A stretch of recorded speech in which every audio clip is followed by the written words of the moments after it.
Welcome to Leading with Empathy and Allyship. I'm Melinda Epler, founder and CEO of Empovia, formerly Change Catalyst. I'm also the author of How to Be an Ally and your host for this show. What is allyship? Allyship is empathy in action. We learn what people are uniquely experiencing, we show empathy for their experience, and we take action. And as a part of that process, we learn and unlearn and relearn. We work to avoid unintentionally harming people with our words and actions. We advocate for people, and we lead the change on our teams, in our organizations, and across our communities. In this episode, you'll learn tangible, actionable steps that you can take to lead the change, to be a more inclusive leader, no matter what your role is. Want to learn more? Visit empovia.co, empovia.co, to check out more of my work. All right, let's get started. Today, our guest is Toby Mildon, who's founder and director of Mildon and author of Inclusive Growth. We'll be talking about creating culture change, including change management strategies, structures, and methodologies to implement those deep changes and how you measure that impact. We'll also discuss some trends and look toward the future of diversity, equity, and inclusion in business.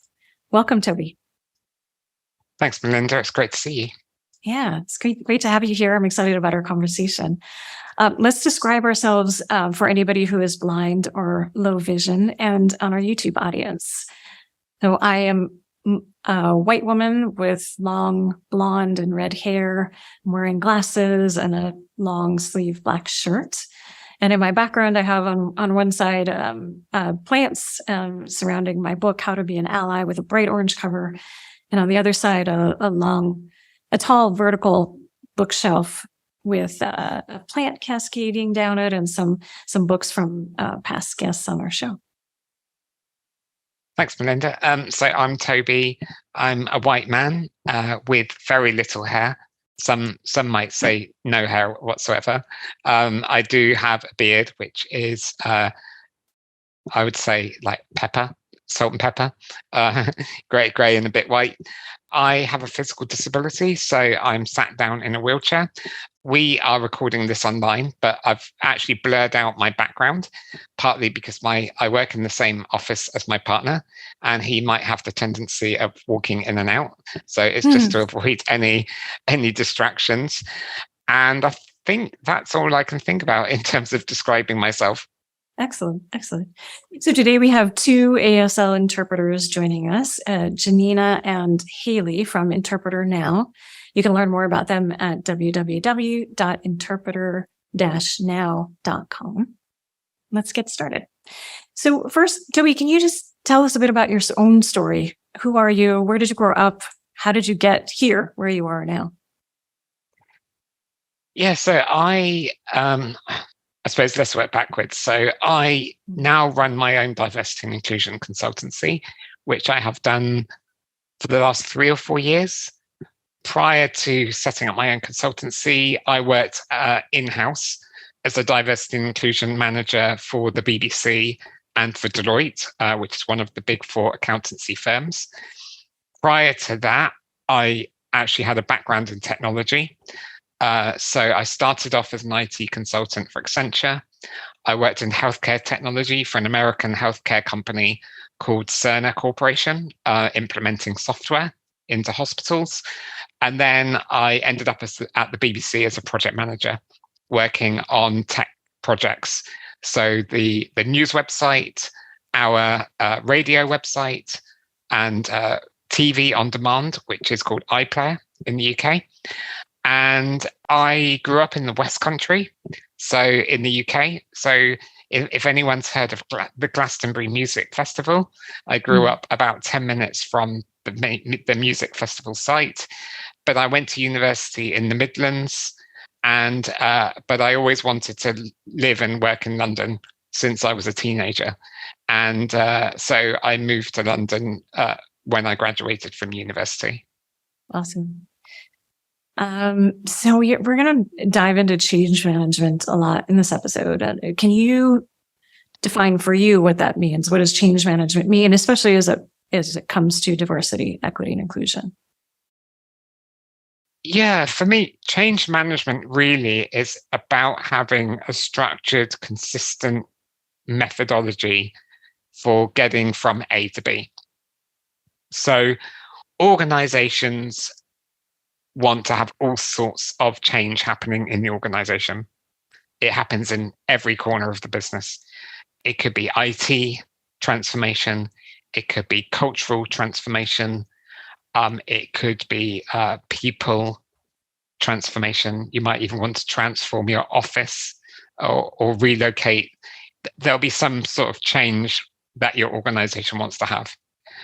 But it's important as an organization to know how you get from A to B, who needs to be involved in that process, what success looks like, and whether you're getting your return on investment or whether you're having the desired impact that you want to have.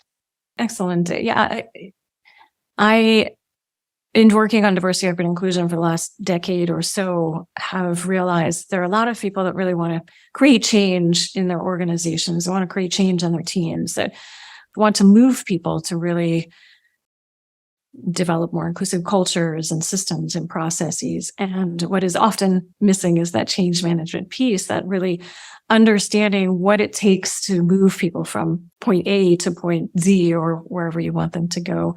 And that people don't go directly from A to Z. You have to help them along that journey, right? So I was really excited to read in your book that you address change management.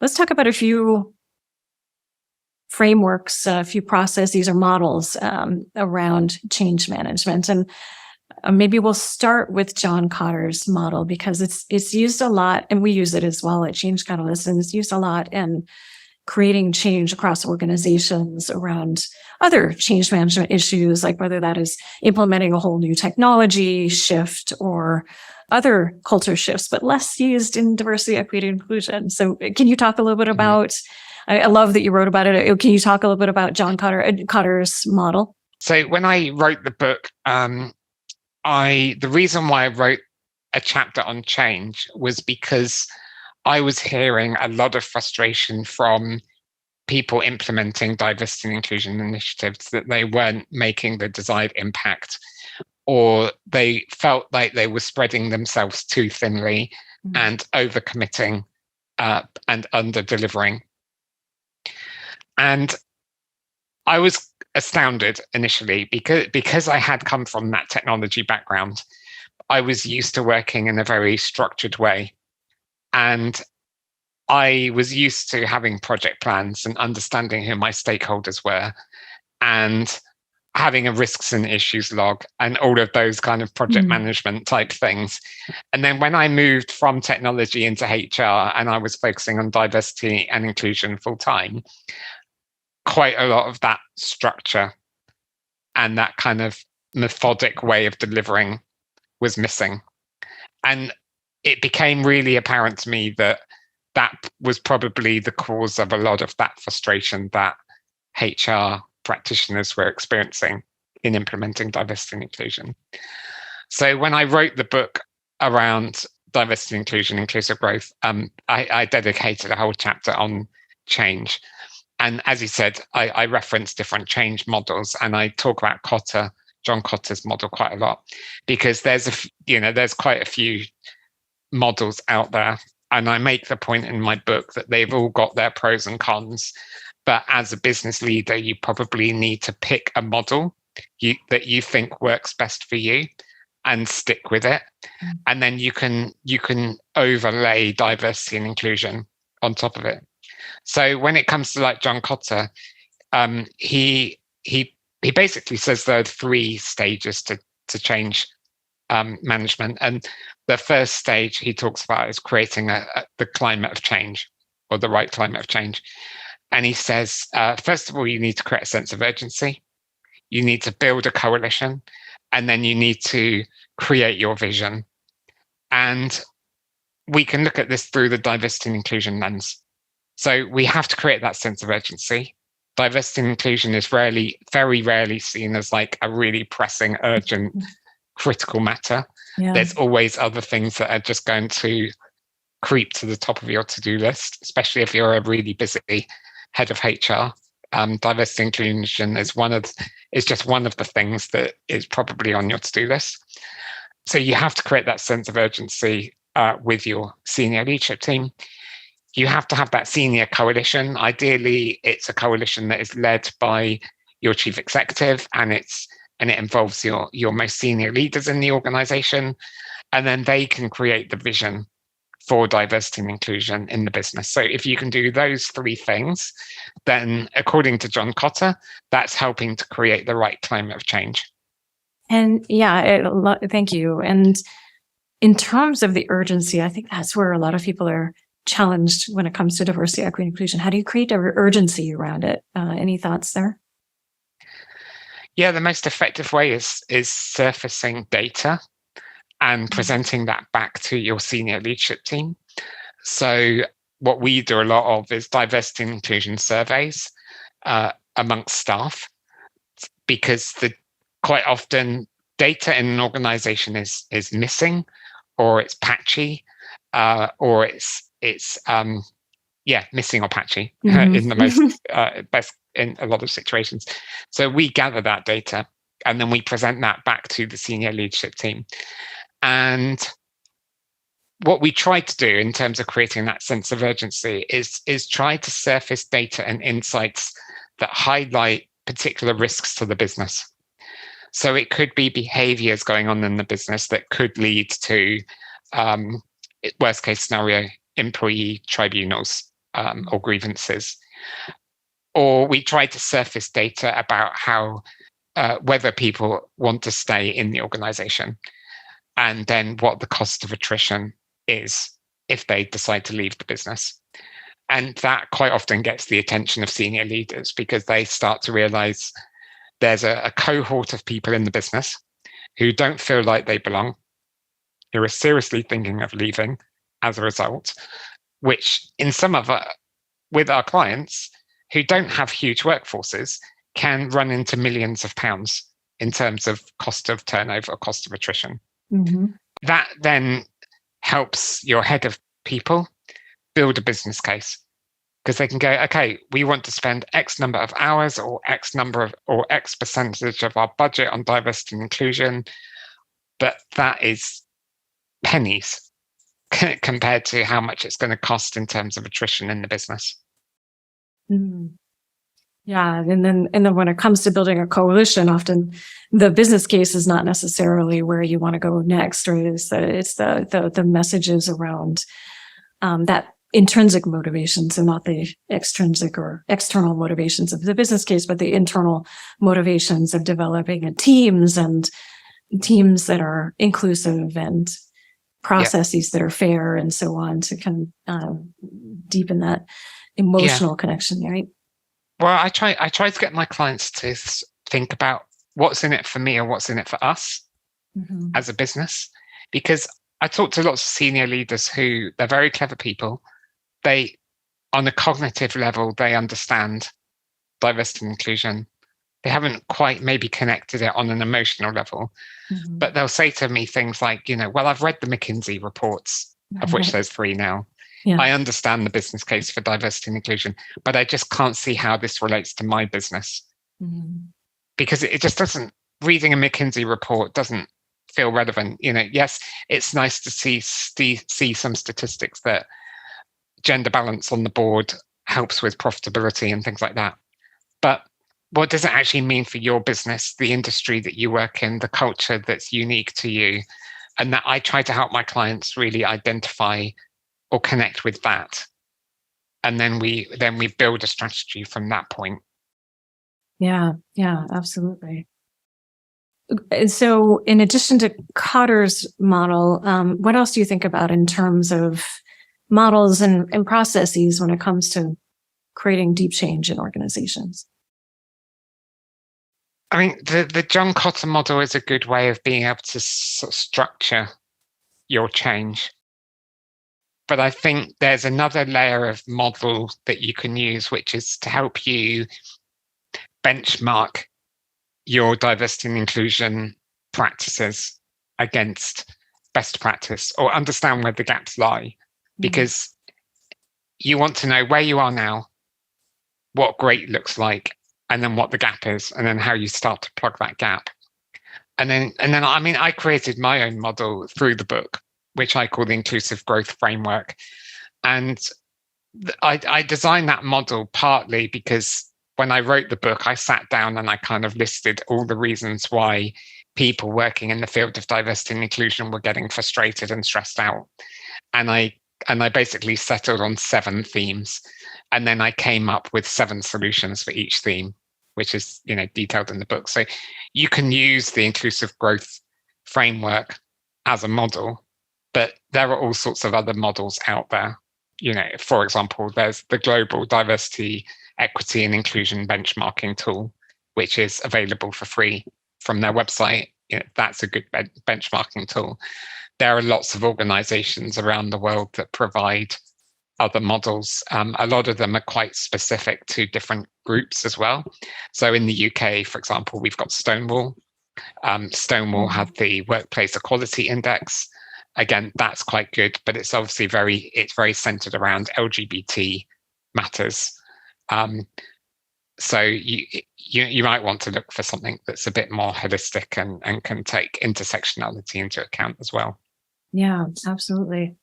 And one of the things that you and I have talked about, and that is also in your book, is around that human-centered approach that comes from technology, it comes from the design thinking models. Can you talk a little bit about that as well? Yeah, so this is one of the other things that I pinched from my technology days working in user experience and design, and that was about creating solutions that are based on the end user. And there was a frustration amongst D&I practitioners that I was meeting with, that they felt like people, they were trying to fix individuals, and kind of individuals had to fit in. So they would design a career development program, for example, to try and get more women into senior leadership positions. And some of the material covered in that program was about how women need to change. So they would do workshops on negotiating skills, or how to have a conversation with your manager about flexible working, or that kind of thing, rather than looking at the culture, the systems, or the processes and the policies that were actually getting in people's way. So I thought, hang on a second, like in user experience and design, we effectively think about user journeys that people go on, and what are the speed humps and the roadblocks that slow you down or prevent you from completing a particular journey. And it's our job as designers to eliminate those speed humps and roadblocks so that you have a nice, smooth, seamless journey. So if we took recruitment, for example, if we were to kind of map out that process and try and identify those blockages, you might realize that you've got a careers website that doesn't work with a screen reader, which is the technology that somebody who is blind or has difficulty seeing uses to use their computer and navigate the internet. So if they can't apply for a job because the screen reader doesn't work on your website properly, then that's a group of people that you're barring from applying to work for you. So rather than running a CV workshop for disabled people, which I've seen, I've seen some organizations do, we need to make sure that the technology and the systems are actually accessible. Right. Absolutely.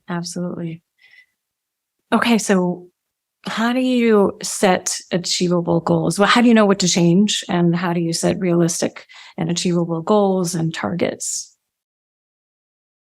So always start with your own people and identify the barriers that they're facing. And the way that we go about doing that is mainly through surveys and focus groups. But there are lots of ways of surfacing that data. So it might be coming out through your employee engagement survey results. You might have a kind of speak up tool or a method for staff to escalate problems. So it could be like a whistleblowing hotline or an ethics hotline or something, or your employee assistance program. There's lots of data out there. So first of all, surface the data and try to spot the problems, but have a diversity and inclusion lens over the top of it. So if, for example, you're already looking at your succession planning and who's in your pipeline for promotions, you might not be thinking about diversity, but it's quite easy to put a diversity filter over the top of that.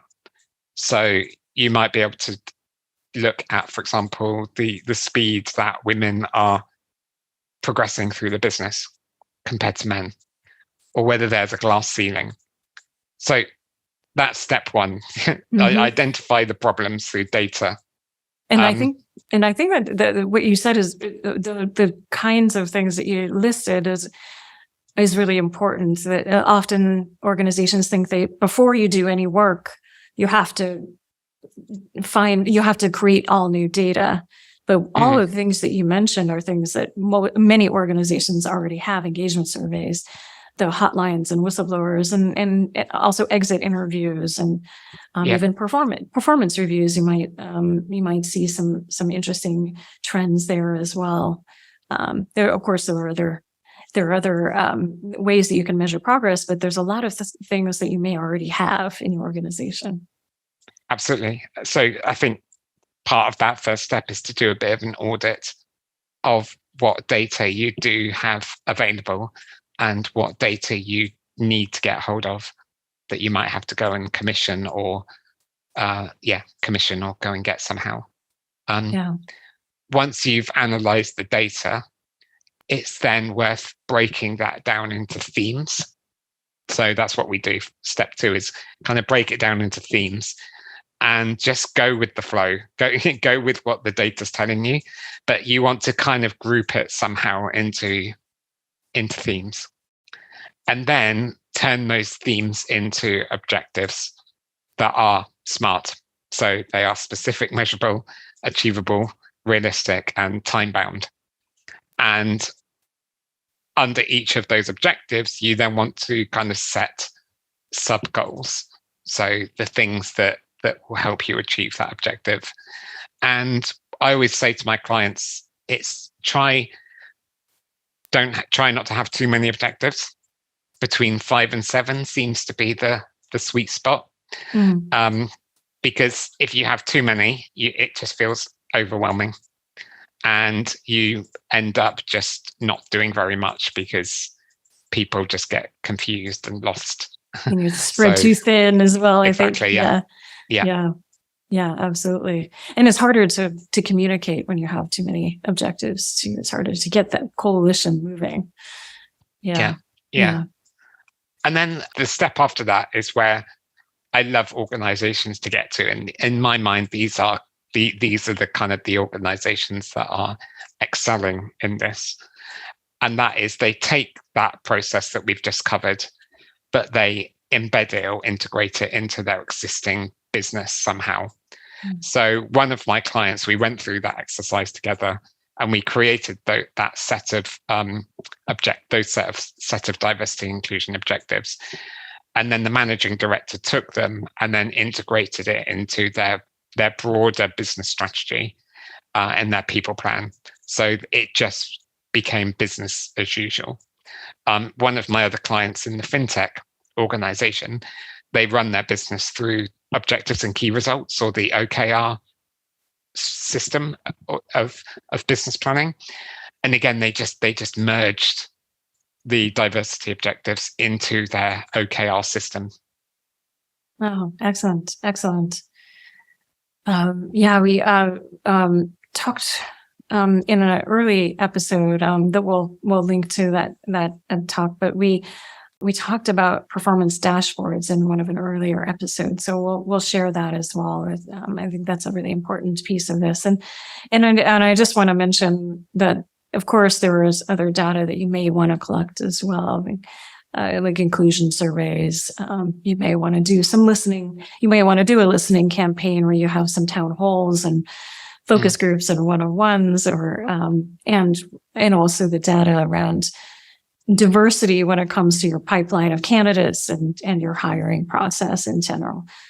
So some other things to think about too. Yeah. Excellent. What else should we be thinking about when it comes to creating a measurable culture change in organizations? I think after that, it's really thinking about the implementation. Mm-hmm. In my experience, there's a lot of enthusiasm at the beginning of the process. Mm-hmm. So surfacing that data, having a fairly easy time of getting your senior leadership team together to build that coalition, to start to communicate the vision and to start to put your plans into place. But it's the implementation of it that's really hard. Just getting things done. And again, there needs to be structure around that as well, because you're starting to include more people. Things get more complex. It's easy to I think, lose control of implementation if it's not managed closely enough. And that's when, if you leave it 2 or 3 years down the line, people come back equally frustrated because they're like, hang on a minute, 3 years ago, you asked us about diversity and inclusion. We told you what the problems were. You said you were going to do something about it, but I can't see any change going on around here. Mm-hmm. And it just leads to that resentment that a lot of staff might end up feeling. Yeah, it definitely within that is that need for consistent communication is that, and also some quick wins to keep that motivation, to keep people motivated, to keep people feeling like they are achieving success. But yeah, communicating your success, I think, is something that a lot of organizations fall on. And then 3 years later, people say, well, I'm not seeing the results, when actually there are results generally.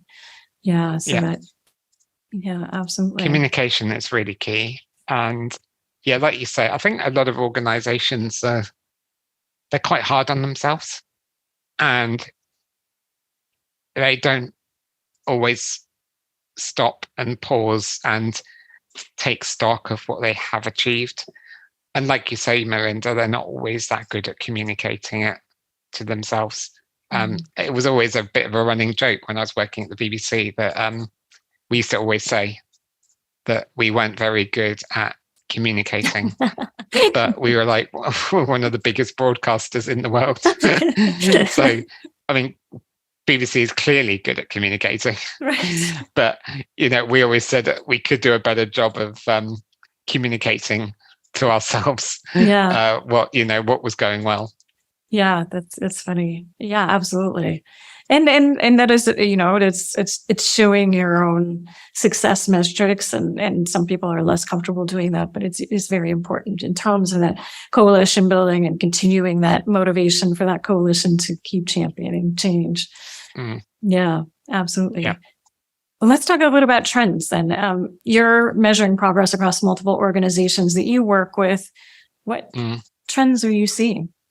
There's quite a few things that are coming out. I think there's a strong theme around mental health and well-being. I think a lot more people they're speaking up about it. Yeah.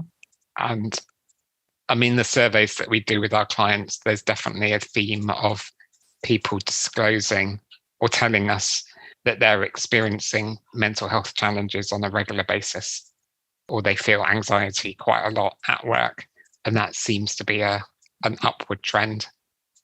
I think another pattern or theme is really around hybrid working. A lot of our clients are thinking about what the new way of working should look like, because they were forced to work remotely because of the pandemic and the lockdowns they had. And then they realized that people could actually work remotely and people could actually be trusted to work remotely. I think that was the big thing, actually. that actually people could be trusted. And there's a lot of people in organizations who don't necessarily want to go back to the office full time. A lot of my clients also realize that because people could work remotely, they could actually access a workforce that they hadn't previously thought about. So one of my clients has realized that there's nothing to stop them employing a salesperson on the other side of the country.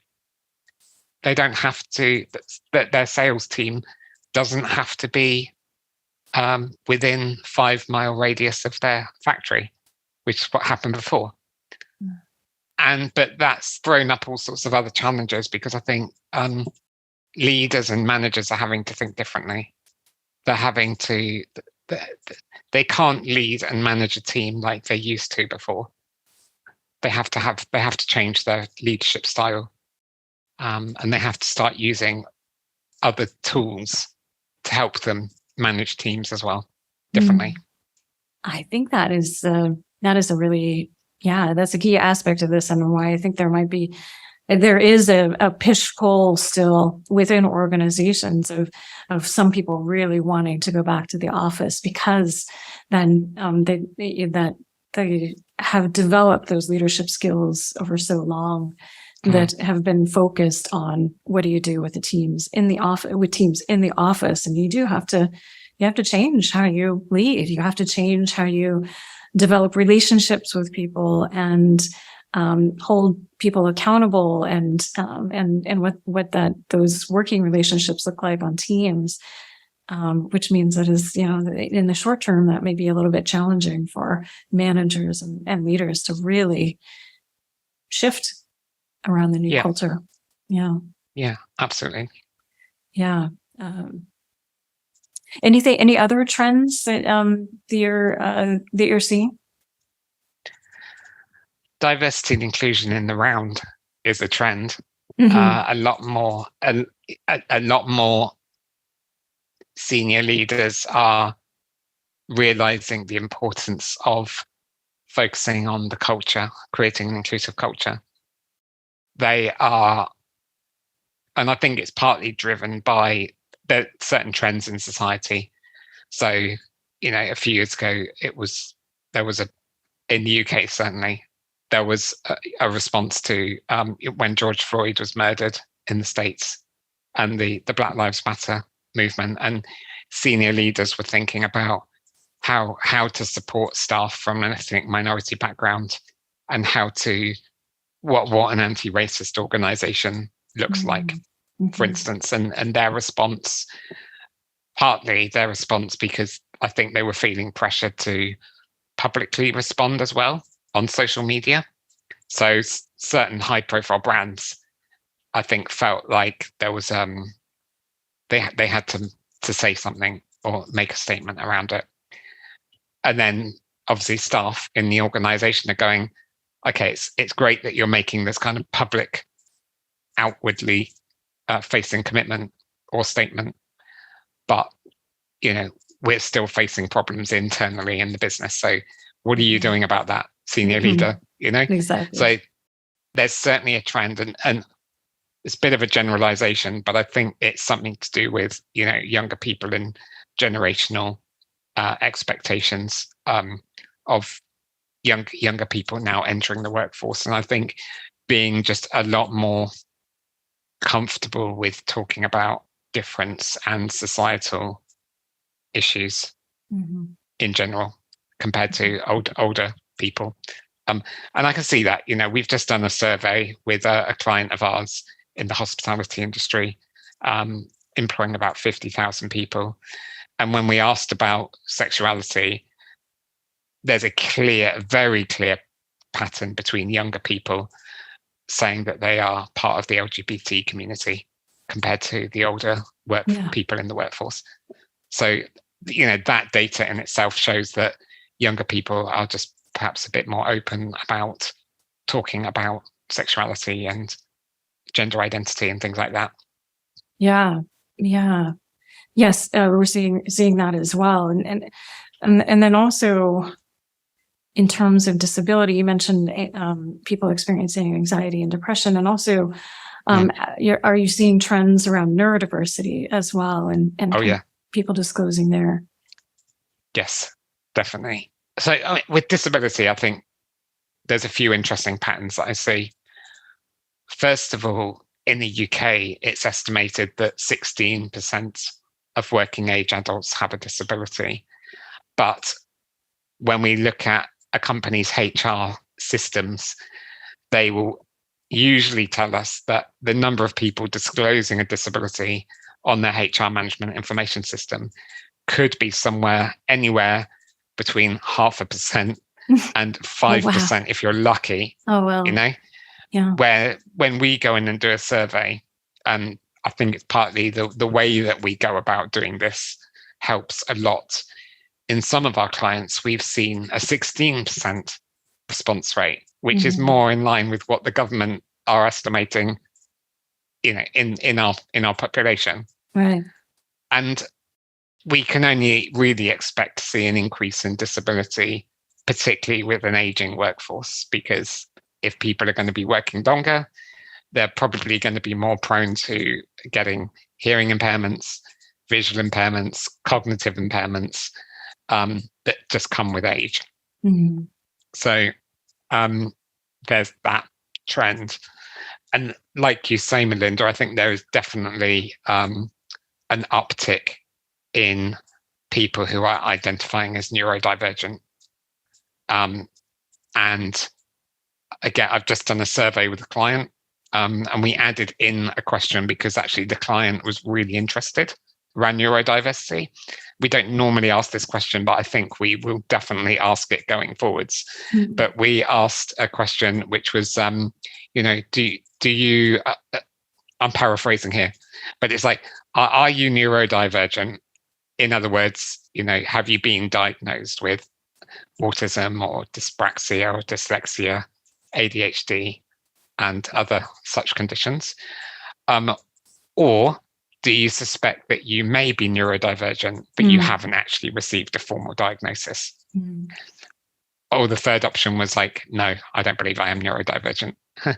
And there was a huge response to that question in terms of people saying that they think they might be neurodivergent, but don't have a formal diagnosis.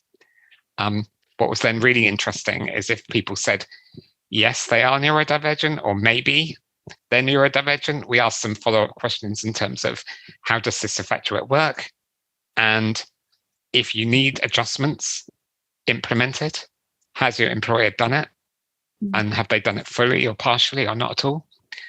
And we got some really rich data just by asking those types of questions. Yeah, that's fantastic. And it makes sense in all of these, whether it's neurodivergence and neurodiversity and disclosures around being neurodivergent, disclosures around anxiety and other mental health, and also around LGBTQIA+ identities, that there's more awareness and understanding. And also we're developing a culture where it is becoming easier and safer to say that in some regions of the world, for sure. Not in all regions of the world. But that definitely is some progress. And I would say even in regions where maybe it's becoming or is okay to talk openly about sexuality or gender identity or disability, that there are still businesses where it's maybe more safer than others to do that. Yeah, absolutely. Absolutely. There will be businesses in the US, and there are certainly businesses in the UK where people don't feel safe and secure to talk openly about who they really are. And those are the companies that I think I want to help the most, because they are not getting the best out of their people. Yeah, absolutely.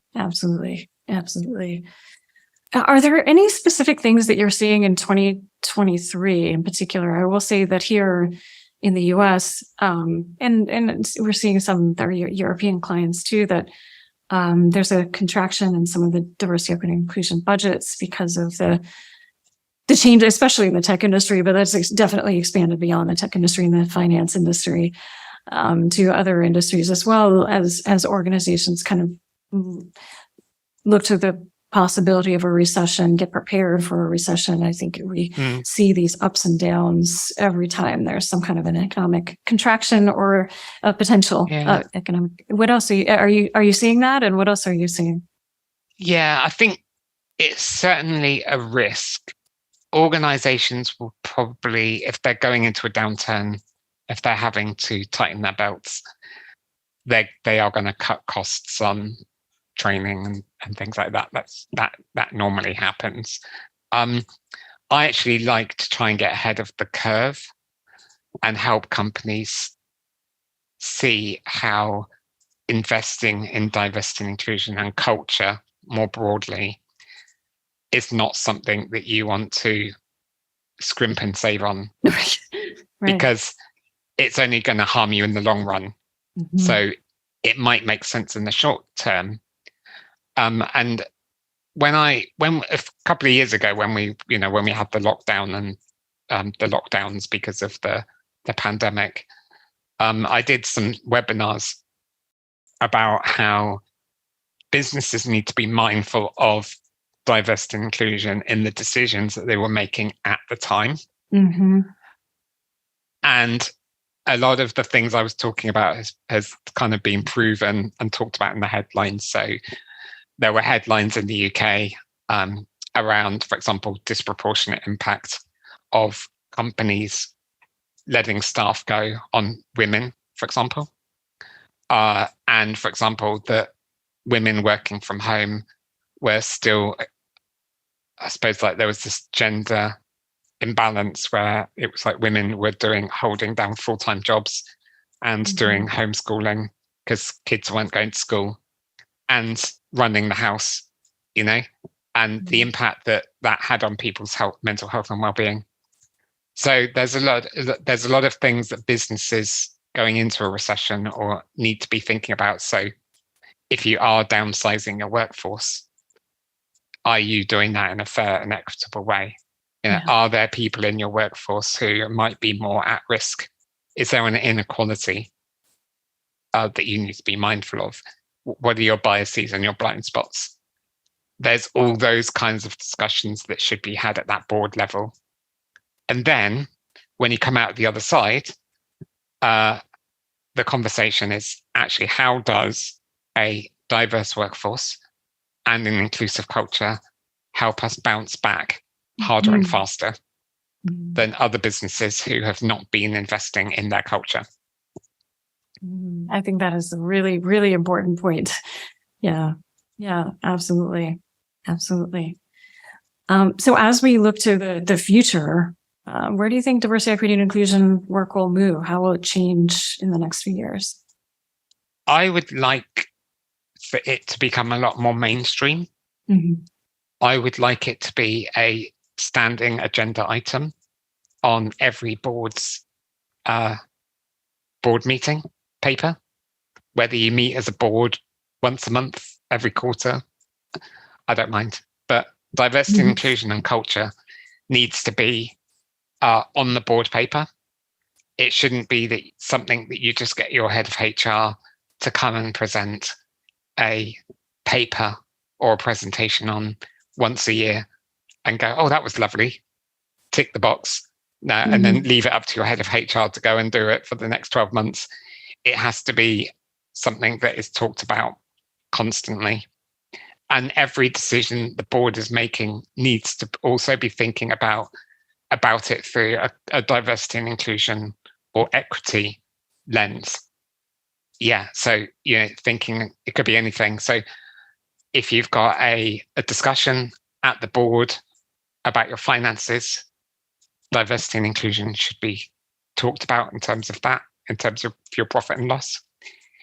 If you're deciding to do a massive marketing campaign, again, diversity and inclusion has to be talked about as part of that marketing campaign. if you're deciding to sponsor a brand, again, to have a conversation about whether that brand is in alignment with your values. Because if you say that diversity and inclusion is important to you, but the brand that you're sponsoring does things that is not in alignment with diversity and inclusion, is that a brand that you want to have your name behind? Absolutely. So you can see that it comes into all sorts of discussions around the board table, and I'm really lucky that one of my clients has asked me to basically sit on their board as a strategic advisor for a year, and I really love doing it because I'm able to just sit in on these board meetings and have these types of discussions with them, and it's amazing how diversity and inclusion touches pretty much every Absolutely. agenda item that we talk about every month. And that's wonderful. Fantastic. Toby, I have one other question for you. Which is, this show is about taking action. What is one action that you would like people to take coming away from this conversation today? So we started off the conversation talking about change management and the need to have structure. So my suggested action is to go away and create a 3-point plan. I like 3-point plans. 3 steps that you're going to take for your organization to take diversity and inclusion to the next level. And then write that down, because the act of writing it down is a big step in itself. And then just try and socialize that around the business to get that support. So build that coalition, create that sense of urgency, and start to create your vision for a more inclusive workplace. Fantastic. Thank you. Thank you for sharing your knowledge. Thank you for sharing the frameworks and the kind of change things we can think about when it comes to change management and measuring change and really driving change across organizations, and also thinking about what trends you're seeing and where we can take diversity, equity, and inclusion next. Appreciate you. Yeah, you're welcome. Thanks for inviting me. Yeah. All right, everyone, please do take action, and we will see you next time. Thank you for being part of our community. You'll find the show notes and a transcript of this episode at ally.cc. There you can also sign up for our weekly newsletter with additional tips. The show is produced by Impovia, a trusted learning and development partner offering training, coaching, and a new e-learning platform with on-demand courses focused on diversity, equity, and inclusion. You can learn more at impovia.co. That's EMPOVIA.co. Allyship is empathy in action, right? So what action will you take today?